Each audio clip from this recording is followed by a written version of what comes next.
Siendo las 8:45 en este gobierno de la mañana, gobierno de la Z101 en este lunes 5 de septiembre, y como cada lunes tenemos la presencia en la vía telefónica del doctor Jaime Aristi Escuder para hacer análisis de la actualidad económica global, nacional, con todos los temas de interés que se han generado en estos últimos días. Jaime, adelante. Muy buenos días, José Luis, don Álvaro, a todo el equipo del gobierno de la mañana.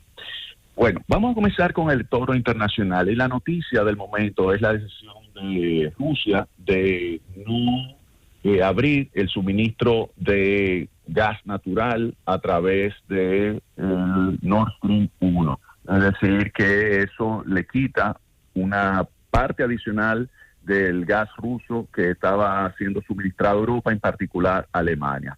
El precio del gas natural inmediatamente subió en 30%. El TTF holandés, que es el benchmark, el precio de referencia, pues se colocó en alrededor de 280 euros por megavatio hora. Todavía no está en los más de 300 que llegó en agosto, pero es un incremento significativo, lo cual refleja en los próximos días va a registrarse un impacto adicional sobre las finanzas y las cuentas externas de Europa.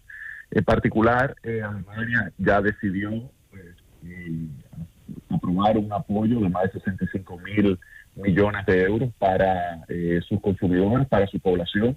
Asimismo, estamos viendo que hay otros países del norte de Europa que están aprobando líneas de crédito para apoyar a empresas del sector eléctrico que están recibiendo un impacto dramático sobre sus finanzas por el hecho de que se habían embarcado en contratos a futuro de venta de electricidad a un determinado precio, y con este incremento de costos que están teniendo, pues eso le ha generado unas pérdidas en esos contratos que le obligan entonces a simplemente decir que no pueden más y declararse en quiebra o recibir algún apoyo de parte del Estado para poder seguir operando. Eso implica un impacto importante sobre las finanzas de cada uno de estos países europeos. Pero si nos vamos entonces a las cuentas externas, nos damos cuenta de que países que tenían por años un gran superávit en su cuenta externa ahora están registrando deterioro, entre ellos Alemania, y eso producto de estos incrementos de los precios del gas natural. Obviamente todo eso va a repercutir también de una forma negativa sobre países como el caso de República Dominicana, que son importadores netos de combustible. El euro, debido al deterioro de las finanzas, así como también el deterioro de las cuentas externas, más la timidez que ha tenido el Banco Central Europeo en materia del ajuste de su tasa de interés, pues se ha colocado en el nivel más bajo con relación al dólar desde el año 2012. Es decir, desde hace 20 años no se había colocado en el nivel, el tipo de cambio, el euro-dólar, como se ha colocado hoy, 0.988. ¿Eso qué implica? Definitivamente que el mercado está percibiendo un deterioro de las condiciones macroeconómicas de la zona euro.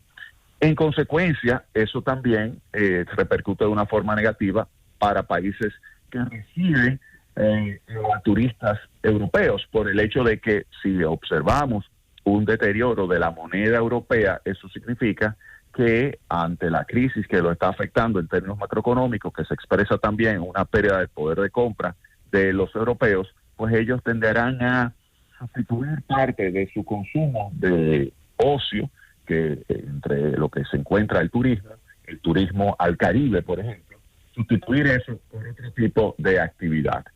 Por ejemplo, para pagar una factura mayor de los combustibles. Usted me dirá, bueno, pero ya ellos tenían previsto venir, ya tenían comprado el pasaje, ya tenían comprado la estancia en los hoteles. Eso es correcto. Es probable que esto no se vea este año, ese impacto negativo sobre la República Dominicana, pero para el año que viene es altamente probable que, a menos que haya una solución al conflicto bélico y a las sanciones que se le han impuesto a Rusia por ese conflicto bélico, a menos que eso ocurra en los próximos meses, lo que debemos esperar para el año que viene es un entorno muchísimo más recesivo para la República Dominicana, por el hecho de que estaríamos ante una situación de caída en la demanda también de servicios turísticos.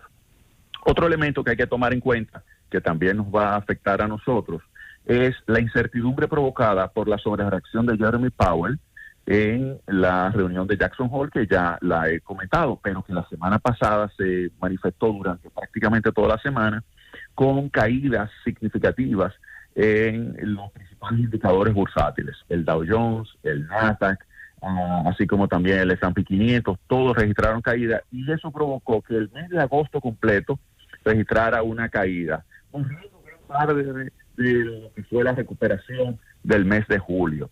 Hay que recordar que Jeremy Powell había dicho, y este fue uno de sus principales errores, en la última reunión que se celebró en julio, cuando aumentó en 75 puntos básicos, en la última reunión de la Reserva Federal, que es el Banco Central de Estados Unidos, cuando incrementó en 75 puntos básicos la tasa de interés de referencia, que es la tasa de interés de política monetaria, y la llevó a un nivel de 2.25 a 2.5, porque es un rango, pues en ese momento él dijo que había llegado a la tasa de interés neutral. Eso fue sumamente criticado por economistas como Larry Summers, que fue ministro del Tesoro de Estados Unidos, así como también es un profesor de Harvard, fue rector de la Universidad de Harvard o presidente de la Universidad de Harvard, y es una persona de mucha reputación.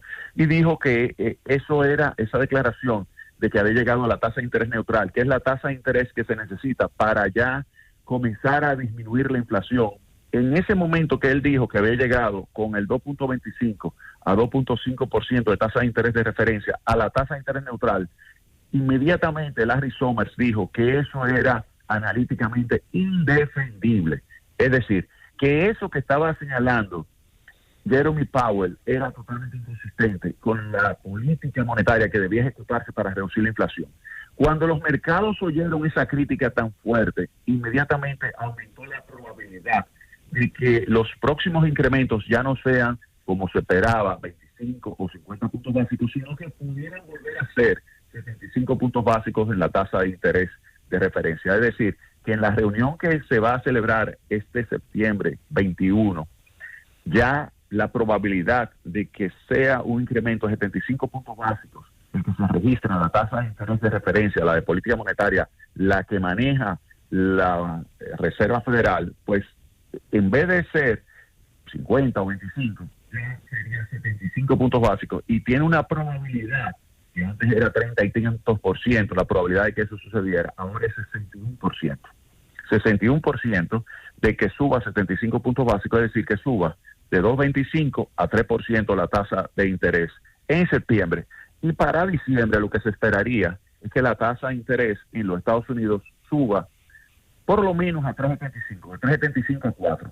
Si sube a 3.75 a 4, es altamente probable que la tasa de retorno de los bonos soberanos de la República Dominicana queden en el entorno del 9%. La tasa de interés quede en el entorno del 9% en los mercados internacionales. Entonces, ese es un punto que hay que tomar muy en cuenta. Otro aspecto, entonces, que ante todo ese entorno internacional que ha creado incertidumbre, que ha creado caída en los precios de las acciones y aumentos significativos de la tasa de rendimiento, hay un aspecto que hay que incluir también, que es la evolución de los precios del petróleo. La semana pasada tuvieron a la baja por el hecho de que ya se coloca sobre la mesa, con todo lo que está sucediendo, un ambiente más de recesión. Es decir, la probabilidad de que se registre una recesión por estos incrementos en la tasa de interés y por lo que está sucediendo en Europa con el desabastecimiento del gas natural ruso, pues eso combinado puede hacer que haya una recesión. Y esa recesión hace que entonces comiencen a desprenderse muchos que habían invertido en contratos a futuro a petróleo, comienzan a desprenderse de eso. No obstante, vamos a ver muchas oscilaciones hacia arriba y hacia abajo en el precio del crudo. Vuelvo y señalo, la semana pasada estuvo en $86. Esta semana está abriendo hacia el alza el precio por la misma incertidumbre.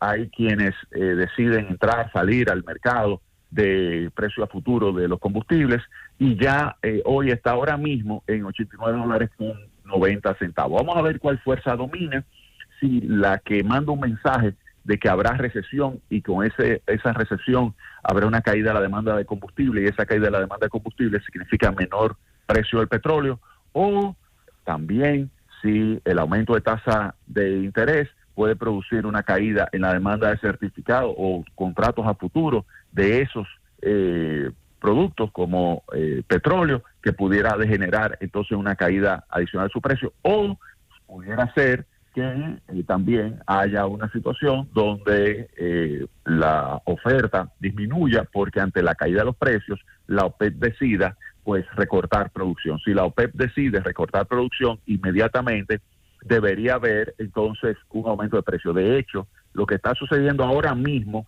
es porque hay una situación donde la OPEP pudiera decir que pudiera llevar a cabo un aumento, un recorte de su producción. No obstante, vamos a ver qué sucede con Rusia. Rusia es probable que no quiera, porque implicaría un recorte para ellos también, y ellos están vendiendo petróleo, por ejemplo, a la India, lo están vendiendo, utilizando barcos griegos, que esas son de las incoherencias que hay en Europa, por ejemplo, que la mayor parte del petróleo ruso se va transportando con barcos griegos, y si hay sanciones pues debería utilizarse para evitar que se pueda transportar el petróleo ruso. Pero bueno, mientras tanto Rusia está beneficiando porque sigue exportando su petróleo y esos recursos son los que utiliza para poder continuar con la guerra. Entonces todo eso va a influir sobre las finanzas del gobierno de la República Dominicana. Entonces fíjense que ahora tenemos situaciones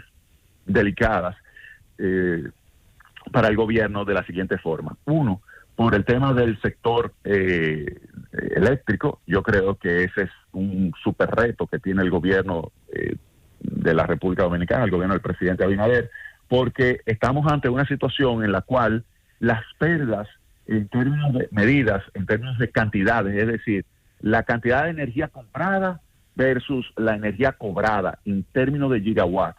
Si cogemos ese porcentaje, vemos que en el periodo de enero-junio del año 2022, ese porcentaje es 38%. Pero si vemos la evolución mensual, vemos que teníamos un porcentaje de 38 en enero, luego bajó 29 y ya está ahora mismo en 42.7% en junio. Se sabe que mensualmente puede haber mucha volatilidad, por eso se toma en promedio del periodo, pero 38% de pérdida contrasta con los niveles prepandémicos, que eran alrededor de 27%. Lo que le dice a ustedes es que hay un problema muy serio de capacidad de gestión en las empresas distribuidoras de electricidad que están haciendo que sea un problema adicional al que le están provocando los incrementos de los combustibles al sector eléctrico. Porque hay que señalar que los incrementos de los precios de los combustibles al sector eléctrico le está haciendo también un hoyo financiero importante. Pero si además de cada 100 que se está colocando y se está comprando de electricidad, de cada 100 gigavatios, y al final lo que uno puede cobrar es alrededor del 62, 63%, entonces ahí uno tiene realmente un hoyo financiero importante en el sector eléctrico. Ese es un punto que hay que tomar en cuenta. El otro punto, que va a depender de los precios de los combustibles y sus derivados, si sigue bajando, pues se estaría beneficiando el gobierno, y si sigue bajando y se coloca por debajo de los $85, se comenzará a beneficiar el consumidor, porque recuerden que el subsidio que estableció el gobierno está dentro de un rango, definido dentro de un rango que va de $85 el barril de petróleo a 115. Si está por debajo, ya entonces el gobierno tendría que bajar los precios de la gasolina, del gasoil y del GLP, y eso entonces beneficiaría directamente al consumidor. Mientras se mantenga por encima, como por ejemplo ahora mismo 89.73, viendo aquí el Wall Street Journal, si es 89.73, todavía se va a necesitar 300, 400 millones de pesos a la semana de subsidio al sector.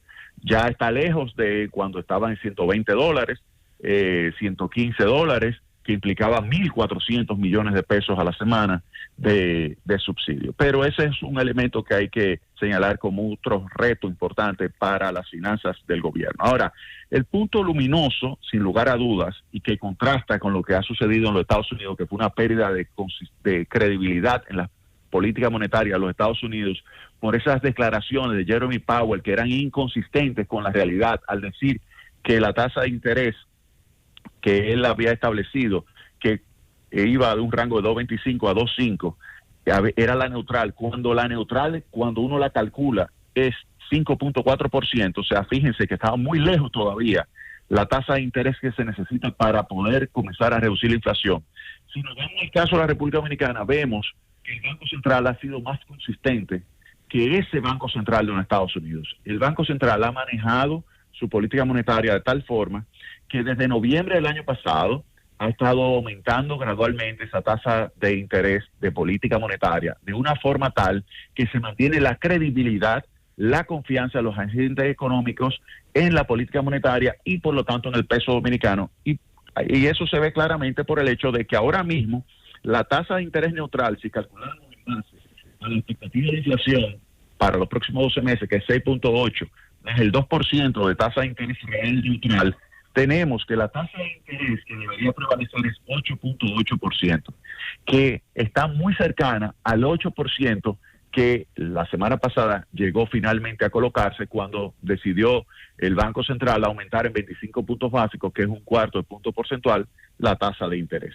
Así las cosas, podemos decir que el Banco Central está colaborando con el sostenimiento de la estabilidad macroeconómica, tomando en consideración, obviamente, la restricción que existe por el lado presupuestario con relación al impacto que estamos teniendo del exterior, que vemos hoy noticias que son todavía peores, como es el caso de la decisión rusa de dejar fuera el suministro de gas natural a Alemania a través del Nord Stream 1, solamente le está suministrando a través de Ucrania, utilizando un gasoducto viejísimo de los tiempos soviéticos, y a través de Turquía. Solamente por ahí que le está suministrando gas a Alemania. El Nord Stream, que era la principal fuente, está totalmente cerrado, ese suministro. Esas noticias negativas, pues a pesar de eso, República Dominicana sigue navegando entre esos mares de turbulencia, sabiendo que vamos a tener impactos recesivos importantes que pueden afectar nuestro turismo, pero Jaime, a pesar de esa turbulencia, Jaime, me gustaría conocer de ti la perspectiva que tiene ¿Me escuchas, Jaime? ¿Perdón? Sí, Felipe Romero de este lado, hermano. Me gustaría conocer ya solamente terminar una línea de Europa con esta inestabilidad social como resultado del deterioro de la calidad de vida hemos tenido de los europeos. 5.5%, que al final va a converger. El gobierno y el Banco Central estiman alrededor del 5%. Yo estimo un poco menos. Yo estimo que puede estar alrededor del 4.7%. Vamos a ver qué sucede con estos efectos y cómo lo puede amortiguar el gobierno dominicano. Jaime, Adelante, Felipe, sí. Jaime, una pregunta, ¿me escucha? Te escucho. Sí, mira, me gustaría conocer una perspectiva económica sobre el rumbo de Europa en un proceso de agitación social. Vimos lo que ocurrió en Praga, en París, en Alemania, y cuál es la perspectiva con el deterioro de la calidad de vida de los europeos de cara a esta guerra que parece ser que el invierno va a ser bastante crudo y que puede afectar la estabilidad política y social de Europa. Sí, mira, tú tienes un súper buen punto. Putin sabe muy bien que si llegan a el invierno sin suministro de gas, va a ser sumamente doloroso para los europeos. No hay forma de que a través del gas natural licuado proveniente de los Estados Unidos se pueda suministrar todo lo que necesita Alemania, por el hecho de que no tienen terminales. Las terminales la tiene España y se están haciendo los trabajos para poder suministrar la mayor cantidad a través de Francia, pero no cabe duda de que un desabastecimiento en invierno, más allá de los aumentos de precios que van a ser enormes, más allá de eso, un desabastecimiento en términos físicos puede impactar muchísimo la población. Los gobiernos están preparándose para dar subsidios para que puedan pagar esos altos precios, porque de lo contrario entrarían en un colapso financiero los hogares y las empresas que están con contratos a futuro con precios fijos, pero sus costos se le han disparado muchísimo más allá de lo que tenían previsto. Entonces, me parece que lo más inteligente de parte de Europa es tratar de llegar a un acuerdo, porque a Putin no lo van a poder derrotar militarmente. Putin es un hombre que tiene armamento nuclear, entonces no va a perder una guerra. Eso implica una negociación, y como implica una negociación, lo ideal, lo racional, lo inteligente es que se negocie antes del invierno. Esa sería la mejor solución. Si eso no ocurre, debemos estar preparados para que en los próximos meses todo lo que sean economías y países que impliquen la posibilidad de elecciones adelantadas, veremos cambios de gobierno, porque fíjate que hasta en España, Pedro Sánchez tiene ahora mismo en las encuestas 8 puntos por debajo del PP.